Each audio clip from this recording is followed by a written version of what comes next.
అందరికీ నమస్కారం. మనతో పాటు ఉన్నారు senior doctor and cardiologist doctor Mukherjee garu. Sir నమస్తే సార్. సార్, ఇప్పుడున్న ప్రత్యేక సందర్భంలో భయంకరంగా ఎక్కడ చూడినా హార్ట్ అటాక్ అనేదే వినిపిస్తోంది సార్. ఏజ్తో సంబంధం లేదు. ఎందుకు ఇట్లా జరుగుతున్నాయి? Number of heart attack cases ఎందుకని పెరిగాయి సార్? అంటే హార్ట్ అటాక్స్ బాగా పెరిగినాయా లేదా అనేది మనం క్లియర్గా చెప్పడం కష్టం అండి. కాకపోతే కోవిడ్ తర్వాత గుండెకు సంబంధించిన సమస్యలు కొంతమేరకు పెరుగుతున్న మాట వాస్తవమే. ప్రపంచవ్యాప్తంగా జరుగుతున్న పరిశోధనల ప్రకారం పెరుగుతున్నాయనే తెలుస్తోంది.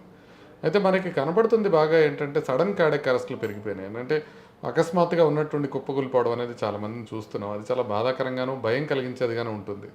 ఎస్పెషల్లీ ఎందుకు భయం కలిగిస్తుందంటే అంతకుముందు ఏమీ రిస్క్ ఫ్యాక్టర్స్ లేకుండా నార్మల్గా ఉండి డ్యాన్స్ చేస్తూ ఆడుతూ జిమ్ చేస్తూ ఉన్న వాళ్ళు సడన్గా ఒక్కసారిగా కొలాప్స్ అయిపోవడంతో అంటే మనం కూడా ఆ సిచ్యువేషన్లో ఉండొచ్చు కదా అన్న భయంతో ప్రధానంగా కనబడుతోంది. సో ఇది మనం ఇవి ఎందుకు ఎక్కువైనాయి అని అంటే 2-3 కారణాలు ఉన్నాయి. ఒకటి, కోవిడ్ సందర్భంగా మనకి సరైన వ్యాయామం చేయటం కానివ్వండి, సరైన ఆహారం తీసుకోవటం కానివ్వండి పూర్తిగా తగ్గిపోయినాయి. దాంతోపాటుగా మానసిక ఒత్తిడి అధికంగా పెరిగిపోయింది. సో ఈ రెండింటితో పాటుగా రెగ్యులర్గా చెకప్స్, ప్రివెంటివ్ చెకప్స్ కానివ్వండి, లేకపోతే బీపీ, షుగరు, కొలెస్ట్రాల్ లాంటివి చెక్ చేసుకోవడం కానివ్వండి, ఇవన్నీ తగ్గిపోయినాయి. సో ఒక పక్క చెకప్ తగ్గిపోయింది, ఇంకో పక్క ఆరోగ్యం సన్నగిలింది. సో ఈ రెండు జరగడం వల్ల కొంతమేరకు హార్ట్ ప్రాబ్లమ్స్ పెరుగుతాయి అనే మాట మేము ముందే చెప్పడం జరిగింది. నేను రాబోతున్నది diabetes and heart problem tsunami అని చెప్పి నేను ముందే చెప్పడం జరిగింది కోవిడ్ పాండమిక్లో ఉన్నప్పుడు. సో అప్పుడు అది చెప్పిన తర్వాత అప్పటి తర్వాత మనం పెరుగుతాయి అనేది మనం ఎక్స్పెక్ట్ చేస్తూనే వచ్చింది. ఆ తర్వాత పెరుగుతూ వచ్చింది. వీటితో పాటుగా కోవిడ్ వల్ల కూడా కొంతమేరకు గుండె రక్తనాళాల్లో రక్తం గడ్డలు కట్టే అవకాశం ఎక్కువగా ఉంటుంది. సో దానివల్ల కూడా మనకి మరణాలు అధికంగా సంభవిస్తున్నాయి. సో వీటి కారణాల వల్ల ఒక పక్క మరణాలు పెరుగుతుంటే ఇంకా కొంతమందికి ఏంటంటే సడన్ కార్డియాక్ అరెస్టులు రావడం. ఈ సడన్ కార్డియాక్ అరెస్టులకి ప్రధానమైన కారణం పెద్దవాళ్ళలో అయితే హార్ట్ అటాక్ రావడమే. అయితే చిన్నపిల్లలు ఎవరైతే చనిపోతున్నారో 19 ఇయర్స్ 24 ఇయర్స్ వీళ్ళు ఎవరైతే చనిపోతున్నారో వీళ్ళకి హార్ట్ అటాక్తో సంబంధం లేకుండా కార్డియాక్ అరెస్ట్ వచ్చే అవకాశం ఉంటుంది. అవి 5 రకాల కండిషన్స్ మనకి ఉంటాయన్నమాట. 5 రకాల కండిషన్స్ ఏంటంటే హైపర్ట్రోఫిక్ కార్డియోమయోపతి అని, అరిథమోజెనిక్ రైట్ వెంట్రికులర్ డిస్ప్లేషియా అని, లాంగ్ క్యూటీ సిండ్రోమ్ అని, బ్రుగాడా సిండ్రోమ్ అని, కంజనిటల్ కరోనరీ అనామలీస్ అని. ఇవి 5 ప్రధానమైన కారణాలు. ఇంకా చాలా కారణాలు ఉంటాయి. 5 ప్రధానమైన కారణాలు. వీటి వలన హార్ట్ అటాక్ లేకుండానే గుండె సడన్గా లయ తప్పి ఆగిపోవడం జరుగుతూ ఉంటుంది. సో అలా జరుగుతుంది అని అంటే అది ఎప్పుడు జరుగుతుంది అంటే వాళ్ళు ఎక్కువగా ఎగ్జర్షన్ చేస్తున్నప్పుడు, అంటే అలవాటు లేకుండా బాగా ఎక్కువగా పరిగెట్టడం కానివ్వండి, లేకపోతే శారీరక శ్రమ ఒక్కసారిగా ఎక్కువ చేస్తున్నప్పుడు ఇలా జరిగే అవకాశం ఎక్కువగా ఉంటుంది. సో అందుకే మనం బాగా డ్యాన్స్ చేస్తున్నప్పుడు, లేకపోతే పరిగెడుతున్నప్పుడు, జిమ్ చేస్తున్నప్పుడు ఇలా కొలాప్స్ అవ్వడం అనేది మనం చూస్తున్నాం. సో అయితే ఇవి ఇంతకుముందు లేవా అంటే ఇంతకుముందు కూడా ఉండేవి. నేను ఇంతకు చెప్పినట్టుగా ఫీఫా అనేది ఒక వరల్డ్ ఫుట్బాల్ ఫెడరేషన్ ఉంటుంది. ఆ ఫీఫా వాళ్ళు ఒక అధ్యయనం నిర్వహించారు. ప్రపంచవ్యాప్తంగా ఫుట్బాల్ ఫీల్డ్లో అథ్లెట్స్ ఎంతమంది చనిపోతున్నారని. అథ్లెట్స్ అంటే మీకు తెలుసు కదా, సుమారుగా ఒక 35 ఇయర్స్ లోపలే ఉంటారు, చాలా ఫిట్గా ఉంటారు ఫుట్బాల్ ఆడుతున్న వాళ్ళు. వీళ్ళల్లో ఎన్ని మరణాలు ఉన్నాయి అనేది వాళ్ళు చూడటానికి ప్రయత్నం చేశారు. 2014 నుంచి 2018 వరకు వాళ్ళు చేసిన పరిశోధనలో 600కి పైగా మనుషులు చనిపోయారు. అంటే అథ్లెట్స్, ఫుట్బాల్ ఆడుతున్న వాళ్ళు, హెల్తీగా ఉన్నవాళ్ళు, ప్రీవియస్గా ఏం ప్రాబ్లం లేకుండా ఉన్నవాళ్ళు 600 మంది 4 సంవత్సరాల వ్యవధిలో చనిపోయారు. ఇంకొక స్టాటిస్టిక్స్ ప్రకారం ఏంటంటే అమెరికాలో ప్రతి సంవత్సరం 2000 మంది తక్కువ వయసులోనే అకస్మాత్తుగా మరణిస్తారు ప్రతి సంవత్సరం. సో సడన్ డెత్స్ ఇంతకు ముందు కూడా ఉన్నాయి. కోవిడ్ తర్వాత ఏమైందంటే డాక్యుమెంటేషన్ ఎక్కువైపోయింది. ఇంతకుముందు డ్యాన్స్లు చేస్తూ ఎవరు చనిపోలేదా, ఇంతకుముందు ఆడుతూ ఎవరు చనిపోలేదా అంటే చనిపోయారు ఇంతకుముందు కూడా. కోవిడ్ సందర్భంగా ఏమైందంటే వర్క్ ఫ్రమ్ హోమ్ కానివ్వండి, లేకపోతే ఆన్లైన్ ఎడ్యుకేషన్ కానివ్వండి జరగడం వల్ల ప్రతి వాళ్ళ దగ్గర ఒక కెమెరా ఉన్న స్మార్ట్ ఫోన్ దగ్గర ఉంది. కాబట్టి ప్రతిదీ రికార్డ్ అవుతోంది. కాబట్టి ప్రతి ఇన్సిడెంటు మనకి సోషల్ మీడియా ద్వారా మన ముందుకు వస్తుంది. అందుకని ప్యానిక్ క్రియేట్ అవుతుంది. ఇప్పటికీ కూడా సడన్ డెత్స్ జరుగుతున్నవి చాలా రేర్గానే. ఇప్పుడు మనకున్న కోట్లాది జనాభాలో సంవత్సరం లోపల ఒక 10-15 మంది సడన్గా డెత్ అయ్యే అవకాశం ఉంటుంది. అది న్యాచురల్గా కూడా ఉంటుంది. ఇప్పుడు అవి ఎక్కువ డాక్యుమెంట్ అవుతున్నాయి, ఎక్కువ కలవరం సృష్టిస్తున్నాయి. ఎస్పెషల్లీ సెలబ్రిటీస్లో కూడా కొంతమంది చనిపోయేటప్పటికీ అందరికీ ప్యానిక్ అవుతున్నారు. కాకపోతే ప్యానిక్ అవ్వాల్సిన అవసరం లేదు. మనం చేయాల్సింది ఏంటంటే, ఒకటి మనకి ఏదన్నా అలాంటి ప్రాబ్లమ్స్ ఉన్నాయా లేదని చెక్ చేసుకోవడం. ఇలా చెక్ చేసుకోవడానికి ఈసీజీ, ఎకో, ట్రెడ్మిల్ టెస్ట్ అనే టెస్టులు సరిపోతాయి. రెండోది, మనకి అలాంటి ప్రాబ్లమ్స్, హార్ట్ అటాక్స్ రాకుండా నివారించుకోవడం. దీనికి ఏం చేయాలంటే రెగ్యులర్గా వ్యాయామం చేయడం కానివ్వండి, ఆహారం విషయంలో జాగ్రత్తలు తీసుకోవడం కానివ్వండి, ఈ 2 మనం చేస్తుండటంతో పాటుగా మనం బరువును అదుపులో ఉంచుకోవటం, మానసిక ఒత్తిడికి గురి కాకుండా ఉండటం, సరైన నిద్ర, సరిగ్గా హైజీన్ మెయింటైన్ చేయడం.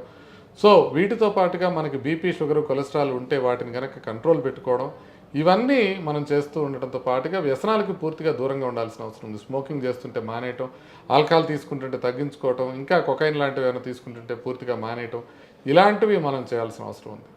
సో ఇలా మనం ప్రివెంటివ్ కార్డియాలజీ చేస్తే అంటే ఒకటి మనకి ఏమైనా ఉన్నాయా లేదా టెస్ట్ చేసుకున్నాం, రెండోది మనకి రాకుండా తీసుకోవాల్సిన జాగ్రత్తలన్నీ తీసుకున్నాం, మూడోది ఏం చేయాలి అని అంటే సిపిఆర్ మనం నేర్చుకోవాలి, మన పక్కన వాళ్ళకి నేర్పించాలి. మనం కొలాప్స్ అయితే మన పక్కన వాళ్ళు మనకి ట్రీట్ చేసే విధంగా, అదేవిధంగా మన పక్కన వాళ్ళు కనుక కొలాప్స్ అయితే మనం ట్రీట్ చేసే విధంగా సిపిఆర్ అందరూ ప్రతి వాళ్ళు నేర్చుకోవాల్సిన అవసరం ఉంది.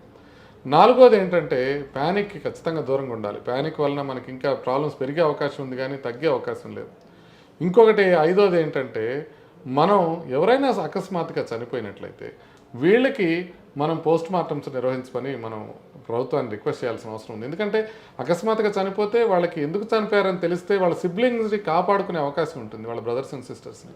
అదేవిధంగా ప్రజల్లో కూడా ఒక విధమైన విషయం పూర్తిగా తెలుస్తుంది, ఎందువల్ల సడన్గా చనిపోయారు వీళ్ళు, మనకి ఎంత రిస్క్ ఉంది అనే విషయం కూడా తెలుస్తుంది. కాబట్టి ఇవన్నీ మల్టీప్రాంగడ్గా కనుక మనం జాగ్రత్తలు తీసుకుంటూ మనం ముందుకు వెళ్ళినట్లయితే ఈ సడన్ కార్డియక్ డెత్ మనం ఏమి చేసే అవకాశం ఉండదు. యా, ఈ మధ్య కాలంలో ఒక స్టాటిస్టిక్స్ ప్రకారం సార్, అంటే 2022లో ఒక అధ్యయనం ప్రకారం మన రాష్ట్రంలోనే cause of deaths because of heart attack and లంగ్స్కి సంబంధించి 96,000 పీపుల్ చనిపోయారట. అంటే 96,000 అంటే ఇప్పుడు మనకి ఉన్న 4 కోట్ల జనాభాలో 96,000 మంది చనిపోయారు అనుకోండి గుండె జబ్బులతో. వీటితో అసలు చనిపోయే వాళ్ళల్లో ప్రధానంగా మెయిన్ కారణం గుండె జబ్బులే. ఇప్పుడు మొత్తం మరణాల సంఖ్య ఉన్నాయనుకోండి, ఆ మరణాల్లో ప్రధానంగా చనిపోయేది గుండె జబ్బుల వల్లనే. అమెరికాలో కానీ ఇండియాలో కానీ గుండె జబ్బులే ప్రధానమైన కారణం. సో గుండె జబ్బులతో పాటుగా మనకి యాక్సిడెంట్లు కావచ్చు, క్యాన్సర్స్ కావచ్చు, లేకపోతే లంగ్కి సంబంధించిన సమస్యలు కావచ్చు, కిడ్నీకి సంబంధించిన సమస్యలు కావచ్చు, ఇవన్నీ తర్వాత వస్తాయి. అన్నిటికన్నా ప్రథమ భాగంలో, సింహ భాగంలో ఉండేది ఖచ్చితంగా గుండె జబ్బులే. కాబట్టి అలా పోవడం అనేది ఆశ్చర్యకరమైన విషయం కాదు. వీళ్ళలో ఎంతమంది సడన్గా పోతున్నారు అనేది కొంచెం పెరుగుతున్న మాట వాస్తవమే. దానికి ముందు నుంచి రెగ్యులర్గా పరీక్ష చేసుకుంటే మనకి వచ్చే అవకాశం తక్కువ. ఇవాళ నా దగ్గరికి ఒక 46 ఏళ్ల వ్యక్తి వచ్చాడు, హార్ట్ ప్రాబ్లం వచ్చాడు. హార్ట్ ప్రాబ్లం వచ్చేటప్పటికి ఆయనకి మొత్తం గుండె డ్యామేజ్ అయిపోయింది. ఏంటి గుండె డ్యామేజ్ అయిపోయిందని అంటే ఆయన నిన్నటి నుంచి ఆయనకి నొప్పి వస్తున్నప్పటికీ అది గ్యాస్ ప్రాబ్లం అనుకోని చెప్పి నిన్నటి నుంచి గ్యాస్కి సంబంధించిన మెడిసిన్స్ వాడుకుంటున్నారు. గుండెకి సంబంధించి ఒకసారి అటాక్ వచ్చిన తర్వాత మొదటి 6 గంటల లోపల మనం చికిత్స చేయకపోతే గుండె కండరం పూర్తిగా డ్యామేజ్ అయ్యే అవకాశం ఉంటుంది. ఆ తర్వాత మనం ఏం చేసినా కూడా మనం గుండె కండరం నార్మల్ కాని పరిస్థితి ఉంటుంది. కాబట్టి ఇప్పుడు ఆయన స్టేబుల్గా ఉన్నారు, మనం స్టెంట్ అది వేసాం, స్టేబుల్గా ఉన్నారు, కానీ ఆల్రెడీ గుండె పంపింగ్ వీక్ అయిందని మనం నార్మలైజ్ చేయలేము. సో అలాగే మనకి ప్రజల్లోకి అవేర్నెస్ వెళ్ళాల్సిన అవసరం ఉంది, త్వరగా రికగ్నైజ్ చేయాల్సిన అవసరం, త్వరగా ట్రీట్మెంట్ తీసుకోవాల్సిన అవసరం ఉంది. తారకరత్న ఇష్యూలో ఏం జరిగింది సార్? అప్పటి వరకు బాగున్నారు, అప్పటికప్పుడే కుప్పగూలిపోయారు. 90% హార్ట్ డ్యామేజ్ అయిపోయింది, ఆల్మోస్ట్ మొత్తం క్లాట్స్ ఉన్నాయన్నారు. అప్పటి వరకు బాగున్న వ్యక్తి 90% ఎట్లా క్లాట్ ఉంటుంది? అంటే 90% లేకపోతే 100%. యూజువల్గా హార్ట్ అటాక్ వచ్చిందంటే 100% క్లాట్ అయిపోతే వస్తుంది హార్ట్ అటాక్. ఇలా రావడం అనేది నిమిషాల్లోనే జరుగుతుంది. ఎప్పుడు కూడా బ్లాక్స్ డెవలప్ అవడానికి టైం పడుతుంది, క్లాట్స్ ఫామ్ కావడానికి ఎక్కువ టైం పట్టదు. బ్లాక్స్ ఇయర్స్లో డెవలప్ అవుతాయి, క్లాట్స్ నిమిషాల్లో ఫామ్ అవుతాయి. కాబట్టి ఆయనకి రావడంలో ఆశ్చర్యం లేదు. కాకపోతే ఆయనకి సిపిఆర్ చేసి ఆయన్ని రికవర్ చేయడానికి చేసే ప్రయత్నంలో డిలే అవటం వల్ల ఆయన డ్యామేజ్ అవ్వటం జరిగింది. సో ఎప్పుడు కూడా మనం హార్ట్ అటాక్ని మనం త్వరగా గమనించాలి. కార్డియక్ అరెస్ట్ వస్తే ఇమీడియట్గా సిపిఆర్ చేయాలి. ఎట్లా గమనించుకోవాలి సార్? ఇది సిమ్టమ్స్ రెండింటికి డిఫరెన్స్ మనం గమనించాలి. హార్ట్ అటాక్ అంటే బాగా నొప్పి రావడం, లేకపోతే గ్యాస్ లాగా మంట అనిపించడం, ఇలాంటివి రావడం, ఇమీడియట్గా మనం హాస్పిటల్కి పోయి ఒక ఈసీజీ చేయించుకుని హార్ట్ అటాక్ ఉందా లేదా నిర్ధారించుకుని దానికి ట్రీట్మెంట్ తీసుకోవచ్చు. కార్డియక్ అరెస్ట్ రావడం అంటే కంప్లీట్గా అన్రెస్పాన్సివ్గా పడిపోవడం. ఇలా పడిపోయినప్పుడు మనం కంప్లీట్గా వాళ్ళకి ఇమీడియట్గా సిపిఆర్ చేస్తూ అంబులెన్స్ని పిలిపించుకోవాల్సిన అవసరం ఉంటుంది. సో ఈ రెండింటికి వ్యత్యాసం అది. హార్ట్ అటాక్ వస్తే హాస్పిటల్కి వెళ్ళండి, కార్డియక్ అరెస్ట్ వస్తే మీరే సిపిఆర్ చేయండి, అది డిఫరెన్స్. చాలామంది ప్రముఖుల్ని మనం కార్డియక్ అరెస్ట్ వచ్చిన తర్వాత హాస్పిటల్కి తీసుకెళ్ళడానికి ప్రయత్నం చేసే లోపల వాళ్ళు చనిపోవడం జరిగింది. మనం చేయాల్సింది హార్ట్ అటాక్ వస్తే హాస్పిటల్కి వెళ్ళటం, కార్డియక్ అరెస్ట్ వస్తే అప్పుడే సిపిఆర్ చేయటం, హాస్పిటల్కి వెళ్ళడం ప్రయారిటీ కాదు. ఈ డిఫరెన్స్ మనం ప్రధానంగా గమనించాలి. ఆ డిఫరెన్సియేషన్ తెలుసుకునే లోపే సార్ అసలు చూడగానే మనిషిని మనం పానిక్ అయిపోయి అసలు ఏమీ కూడా గుర్తురాదు, ఏంటో చేయాలో ఏం కూడా అర్థం కాదు సార్. అప్పటికప్పుడు ఏం చేయాలి సార్? ఇప్పుడు చూపిద్దాం. మనం సిపిఆర్ అనేది ఏ విధంగా చేస్తారు, ఎప్పుడు చేస్తారు, ఎలా చేస్తారు అనేది చూపిద్దాం. సింపుల్గా అందరికీ అర్థమయ్యే విధంగా చెప్దాం. సడన్గా కార్డియక్ అరెస్ట్ వచ్చింది, అప్పుడు మనం చేయాల్సిన సిపిఆర్ అని తెలుసుకున్నాం కదా. ఇప్పుడు కార్డియక్ అరెస్ట్ లేకుండా జస్ట్ సమస్యలు పడిపోయారు అనుకోండి, మనం ఎండలో నిలబడతాం, ఎండ దెబ్బ తగిలి పడిపోవచ్చు. చాలామంది అసెంబ్లీలో పడిపోతుంటారు, వాళ్ళు ఫెయింట్ అవ్వడం మళ్ళీ లేస్తూ ఉంటారు. సో దానికి వ్యత్యాసం గుర్తించకపోతే అవసరం లేని చోట సిపిఆర్ చేయటం అవుతుంది. కొన్నిసార్లు దానివల్ల కూడా ప్రాబ్లమ్స్ అయ్యే అవకాశం ఉంటుంది. సో సిపిఆర్ ఎప్పుడు చేయాలి ఏంటి అనేది ఫస్ట్ మనం చూసుకోవాలి. ఒకవేళ ఎవరైనా వ్యక్తి సడన్గా కొలాప్స్ అయినట్లయితే ముందు మనం వెళ్ళి మనం సీన్ సర్వే చేసుకోవాలి. అంటే ఒకవేళ ఈయన సుబ్బారావు గారు పడిపోయినప్పుడు మనం గమనించాల్సింది ఏంటంటే ఈయన కరెంట్ షాక్ వాళ్ళకి పడిపోయారా లేదా. అంటే ఇప్పుడు ఆయన కరెంట్ షాక్తో పడిపోయింటే మనం పోయి పట్టుకుంటే మనకు షాక్ కొట్టి మనకి ఇబ్బంది పడే అవకాశం ఉంటుంది. సో అట్లని ఒక్కసారిగా వెళ్ళి మనం దూకి ప్రయత్నం చేయడం కాకుండా ఒక్కసారి సీన్ చూసుకోవాలి. ఆయన ఫైర్లో ఏమన్నా ఉన్నారా, లేకపోతే వాటర్లో మునిగిపోతున్నారా, ఇట్లాంటి విషయాలు మనం గమనించుకోవాలి. అది మనం కాన్షియస్గా ఆయన ఏ సిచ్యువేషన్లో ఉన్నారనేది మనం గమనించాలి. తర్వాత ఆయన్ని ఫ్లాట్గా పడుకోబెట్టిన తర్వాత మనం ఇమీడియట్గా మనం ఫస్ట్ చేయాల్సింది ఏంటంటే ఆయన్ని కుదిపి మనం పిలవాలి. సుబ్బారావు గారు ఎలా ఉన్నారు అంటే ఆయన మనం పిలిచి చూపించినప్పుడు ఆయన రెస్పాన్స్ ఏ విధంగా ఉన్నా, అంటే ఆయన కొంతవరకు చేయి కదిపినా, లేకపోతే శ్వాస పీల్చుకుంటున్నా, లేకపోతే సంజ్ఞలు చేసినా, కళ్ళు తెరిచి మూస్తున్నా ఆయన కార్డియాక్ అరెస్ట్లో ఉన్నట్టు కాదు. అసలు ఏమి రెస్పాన్స్ లేకపోతే మనం నెక్స్ట్ చేయాల్సిన పనికి మనం ముందుకు వెళ్ళాలి. నెక్స్ట్ చేయాల్సింది ఏంటంటే మనం ఆయన శ్వాస తీసుకుంటున్నారా లేదా అని చూడటం.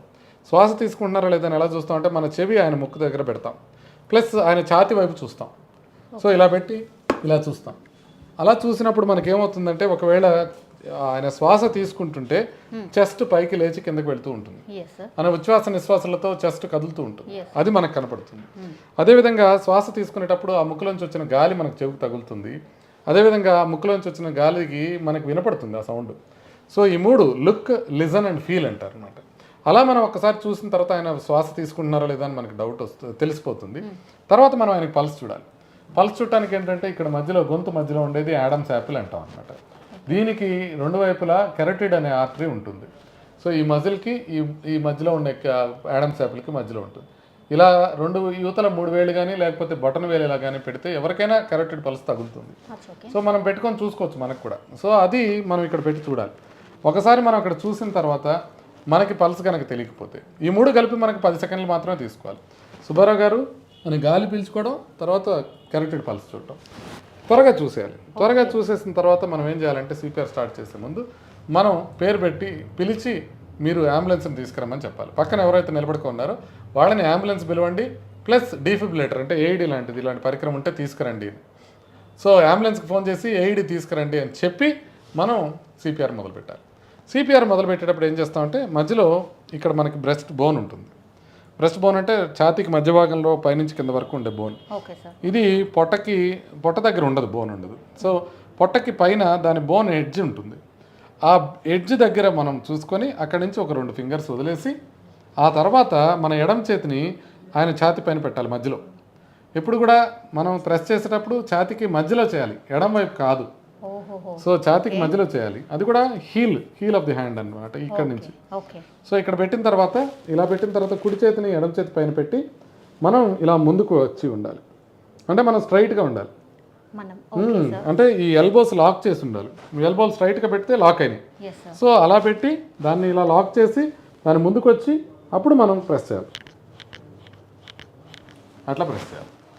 సో అలా ప్రెస్ చేసేటప్పుడు మన చేతులు, మన షోల్డర్స్ ఎగ్జాక్ట్గా ఆయన ఛాతి మీదకి వర్టికల్గా రావాలి, నిలువుగా లైన్ గీసినట్టు ఉండాలి. సో మనం ఇలా చేయకూడదు. ఇలా చేస్తే సరిగ్గా కంప్రెస్ కాదు. మనం ఇలా చేయాలి. ఇప్పుడు నా షోల్డర్ కరెక్ట్గా ఆయన చెస్ట్ పైనకి వచ్చింది, అలా రావాలి, అలా నిలువుగా రావాలి. తర్వాత ఎంత గట్టిగా నొక్కాలి అనేది కూడా మనకి ఇంపార్టెంట్. ఎంత గట్టిగా నొక్కాలంటే అది ఒక్కొక్కలో ఒక్కొక్క రకంగా ఉంటుంది. ఛాతి 5 నుంచి 6 సెంటీమీటర్స్ లోపలికి వెళ్ళే వరకు నొక్కాలి. అంటే సన్నగా ఉండే వాళ్ళకి కొంచెం తక్కువ ఫోర్స్ ఉపయోగించాలి, లావుగా ఉండే వాళ్ళకి కొంచెం ఎక్కువ ఫోర్స్ ఉపయోగించాలి. ఛాతి వాళ్ళు 5 to 6 సెంటీమీటర్స్ లోపలికి వెళ్ళేటట్టు నొక్కాలి. ఎంత ఫాస్ట్గా నొక్కాలి? 100 to 120 టైమ్స్ పర్ మినిట్. అంటే సెకండ్కి 2 సార్లు వచ్చేటట్టుగా నొక్కాలి. నిమిషానికి 120 సార్లు రావాలి. అందుకని బలంగా నొక్కాలి, వేగంగా నొక్కాలి. మూడోది, మనం నొక్కిన ప్రతిసారి పూర్తిగా పైకి వచ్చే వరకు మనం ఆపాలి. నొక్కటం పూర్తిగా ఛాతి పైకి రావటం. ఎందుకంటే అక్కడే నొక్కితే ఉపయోగం లేదు. మనం పైకి చేయి వచ్చినప్పుడు బ్లడ్ మళ్ళీ అక్కడికి వస్తుంది, మనం నొక్కినప్పుడు బ్లడ్ బ్రెయిన్కి వెళ్తుంది. అట్లా చేయాలి. సో 1 వేగంగా నొక్కాలి, 2 బలంగా నొక్కాలి, 3 నొక్కిన ప్రతిసారి ఛాతీ పూర్తిగా పైకి వచ్చే వరకు మనం వెయిట్ చేయాలి.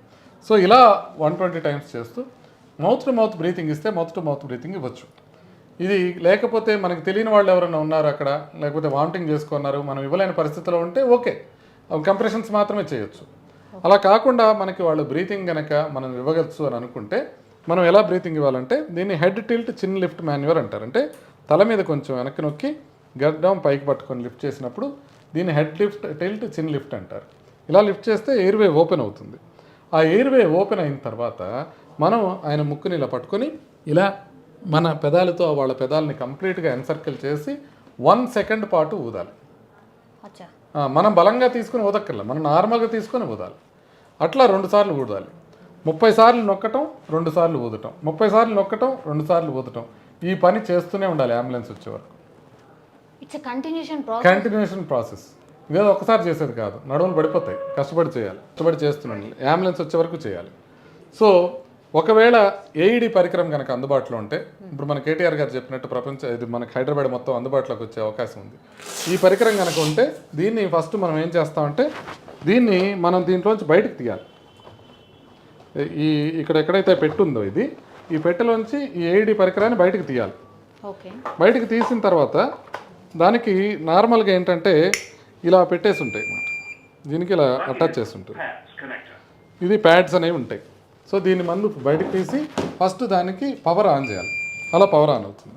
పవర్ ఆన్ అయిన తర్వాత దీనికి చెస్ట్ ప్యాడ్స్ అని ఉంటాయి. సో అది చెప్తుంది చూసారా, అంటే ప్యాడ్స్ ఫామ్గా ప్రెస్ చేయమని. ఇలాంటి ప్యాడ్స్ ఉంటాయి. ఎక్కడ పెట్టాలో చెప్తుంది. ఈ కుడివైపు పైన, ఎడమవైపు కింద. అంటే ఇక్కడ ఒకటి పెట్టాలి. పెట్టిన తర్వాత ఒక్క సెకండ్ మనం కంప్రెస్ చేయడం ఆపేస్తే అప్పుడు మనకి అది క్లియర్గా చెప్తుంది. అది పెట్టిన తర్వాత మనకి షాక్ ఇవ్వాలా వద్దా అని అదే చెప్తుంది. ఈ పరికరమే మనకి చెప్తుంది అనమాట, షాక్ ఇవ్వాలా వద్దా అని. ఒకసారి మనం అది ఆన్ చేయటం, ఫస్ట్ బాక్స్లోంచి బయటకు తీయటం, స్విచ్ ఆన్ చేయటం, స్విచ్ ఆన్ చేసిన తర్వాత ఆ ప్యాడ్స్ అక్కడ అంటించిన తర్వాత ఒక్క నిమిషం ఆగితే అది గివ్ షాక్ అని కానీ డోంట్ గివ్ షాక్ అని కానీ చెప్తుంది. షాక్ ఇవ్వమన్నప్పుడు ఈ బటన్ నొక్కేస్తే అయిపోతుంది. అంతే సిపిఆర్. సో ఇప్పుడు మనం చేసిందంతా ఇదే సిపిఆర్ అంటే, ఇంకేం లేదు. మనం ఫస్ట్, కాకపోతే ఇది చాలా ప్రిసైజ్గా ఉండాలి. ఫస్ట్ మనం రాగానే సీన్ సర్వే చేసుకోవాలి, రెస్పాన్సివ్నెస్ చూడాలి, కుడిపి అడగాలి సుబ్బారావు గారు బాగున్నారా అని. తర్వాత శ్వాస చూడాలి, చెవు దగ్గర వాళ్ళ ముక్కు దగ్గర చెవి పెట్టి ఛాతి వైపు చూడాలి. తర్వాత వాళ్ళకి మనం మూడోది పల్స్ చూడాల్సిన అవసరం ఉంది. అది చూడగానే మనం ఒకళ్ళకి పక్కన అంబులెన్స్ తీసుకురమ్మని, ఏఈడి తీసుకురమ్మని చెప్పాలి. చెప్పిన తర్వాత మనం ఛాతీని కంప్రెస్ చేయటం మొదలుపెట్టాలి. 30 సార్లు నొక్కటం, 2 సార్లు గాలి వదటం. ఈ లోపల ఏఈడి కనుక వస్తే ఏఈడి తీసుకురావటం, బాక్స్లోంచి బయటకు తీయటం, బాక్స్లోంచి బయటకు తీయగానే దాన్ని పవర్ ఆన్ చేయటం. ఎన్ని స్టెప్సే, పవర్ ఆన్ చేయడం కూడా స్టెప్పే. పవర్ ఆన్ చేయాలి. తర్వాత దాన్ని ప్యాడ్స్ తీసుకొని 2 వైపులా అంటించి ఒక్క సెకండ్ ఆగి మనం దూరంగా ఉన్నట్లయితే అది షాక్ ఇవ్వాలో వద్దో చెప్తుంది. షాక్ ఇవ్వమంటే షాక్ బటన్ నొక్కాలి. ఇంతే CPR.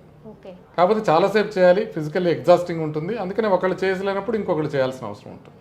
Aged person sir, already హార్ట్కి సంబంధించిన ఇష్యూ ఉంది ఆ పర్సన్కి, వాళ్ళు ఎట్లా డీల్ చేయాలి సార్? వాళ్ళకి కూడా ఇంతే చేయాలి. సేమ్. కాకపోతే వాళ్ళు రికవర్ అయ్యే ఛాన్స్ తక్కువ ఉంటుంది. వాళ్ళకి ఆల్రెడీ బాగా ఎక్కువ హార్ట్ ప్రాబ్లం ఉందనుకోండి, వాళ్ళకి రికవర్ అయ్యే అవకాశం తక్కువ ఉంటుంది. బట్ చేయాల్సిన పని ఇంతే సార్. ఇక్కడి వరకు అసలు ఈ స్టేజ్ వరకు రాకుండా ఉండాలంటే అసలు ఫుడ్ హ్యాబిట్స్ ఏమి ఉండాలి, అసలు లైఫ్ స్టైల్ ఎట్లా మార్చుకోవాలి? మనం ఇందాక మాట్లాడాం కదండి, ఫుడ్ హ్యాబిట్స్ అంటే మనం సపోజ్ మనం కార్బోహైడ్రేట్స్ తగ్గించడం, అదేవిధంగా మనం తీసుకునే దాంట్లో ఫ్యాట్స్ తగ్గించడం ఇది చేసుకోవాల్సిన అవసరం ఉంటుంది. వెన్న, నెయ్యి, మీగడ, స్వీట్లు, ఐస్ క్రీమ్లు తినకూడదు. అదేవిధంగా నూనెలో వేపిన పదార్థాలు తినకూడదు. బజ్జీలు, సమోసాలు, పకోడీలు, గారెలు, పూరీలు, చక్రాలు, చిప్స్, బూందీ, వడియాలు, మిక్సర్ ఇట్లాంటివి ఏమీ తినకూడదు. తర్వాత మనం తీసుకునే ఆహారంలో రెడ్ మీట్ తగ్గించుకోవాలి. కార్బోహైడ్రేట్స్ అధికంగా తీసుకోవడం అంటే అన్నం ఎక్కువ తినటం కానీ, రొట్టెలు ఎక్కువ తినటం కానీ, అవి తగ్గించుకొని కూరలు ఎక్కువ తినాల్సి ఉంటుంది. కూరల్లో ఉప్పు, కారం, నూనె తగ్గించుకోవాల్సిన అవసరం ఉంటుంది. హోల్ ఫ్రూట్స్ కానివ్వండి, ఫుడ్ గ్రెయిన్స్ కానివ్వండి, నట్స్ కానివ్వండి, ఇవి ఎక్కువగా తీసుకోవచ్చు.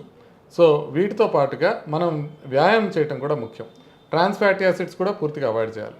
వ్యాయామం చేయటం అంటే ప్రతి వారంలో కనీసం 5 రోజులు, కనీసం రోజుకి ఒక హాఫ్ అన్ అవర్ అన్నా వేగంగా నడవాలి. వేగంగా నడవటం అంటే 6 km/h చొప్పున నడవాలంటే మనం హాఫ్ అన్ అవర్ నడిస్తే 3 kilometers ఖర్చు కావాలి, 3 kilometers నడవగలగాలి. సో ఈ రకంగా మనం చేస్తున్నప్పుడు మనకి రిస్క్ తగ్గే అవకాశం ఉంటుంది. సో ఒక పక్కేమో మనం ఆహారం, ఇంకో పక్కేమో వ్యాయామం, ఇంకో పక్కేమో వ్యసనాలు మానుకోవడం, ఇంకో పక్కేమో మనం టెస్టులు చేయించుకోవడం. ఇవన్నీ చేసినట్లయితే సడన్ కార్డియక్ డెత్ వచ్చే అవకాశం బాగా తగ్గిపోతుంది. ఎంత ఫ్రీక్వెంట్లీ టెస్టింగ్ అనేది ఎప్పుడు? 1 yearకి ఒకసారి చేసుకుంటే సార్, 1 yearకి ఒకసారి చేసుకుంటే చాలు. ఏజ్ వాళ్ళు సార్ యూజువల్గా ఇప్పుడు దాకా 40 years దాటిన వాళ్ళకే చెప్పేవాళ్ళం. ఇప్పుడు కొద్దిగా ప్రాబ్లమ్స్ ఎక్కువగా ఉన్నాయి కాబట్టి రిస్క్ ఫ్యాక్టర్స్ ఉన్న వాళ్ళు ఇంకా తక్కువ ఏజ్లో కూడా చేయించుకోవచ్చు. ఓకే. చాలా మందికి డౌట్ ఏముంటుందంటే డిఫరెంట్ షిఫ్ట్లో వస్తూ ఉంటాం కదా, నైట్ షిఫ్ట్లో ఉన్న వాళ్ళకు ఈ రిస్క్ ఏమన్నా ఎక్కువ ఉంటుందా అని. ఖచ్చితంగా నైట్ షిఫ్ట్లో ఉండే వాళ్ళకి బీపీ రావడం కానీ, షుగర్ రావడం కానీ, హార్ట్ ప్రాబ్లం రావడం కానీ వీటన్నీ ఎక్కువ ఉంటాయండి కంటిన్యూస్గా నైట్ డ్యూటీలు చేస్తే. ఓకే. దాంట్లో ఏం డౌట్ లేదు. ఎందుకంటే వాళ్ళకు ఉండే స్లీప్ ప్యాటర్న్ కానీ నిద్రపోవడం కానీ కొంచెం డిఫరెంట్గా ఉంటాయి కాబట్టి ఖచ్చితంగా నైట్ డ్యూటీలో కొంచెం ఎక్కువే ఉంటాయి. Okay. Is it hereditary sir? Hereditary కూడా ఉంటుందండి. ఓకే. హెరిడిటరీ కూడా ఉంటుంది. పేరెంట్స్కి కనుక 50 years లోపల హార్ట్ ప్రాబ్లం ఉంటే పిల్లలకు వచ్చే అవకాశం ఎక్కువ ఉంటుంది.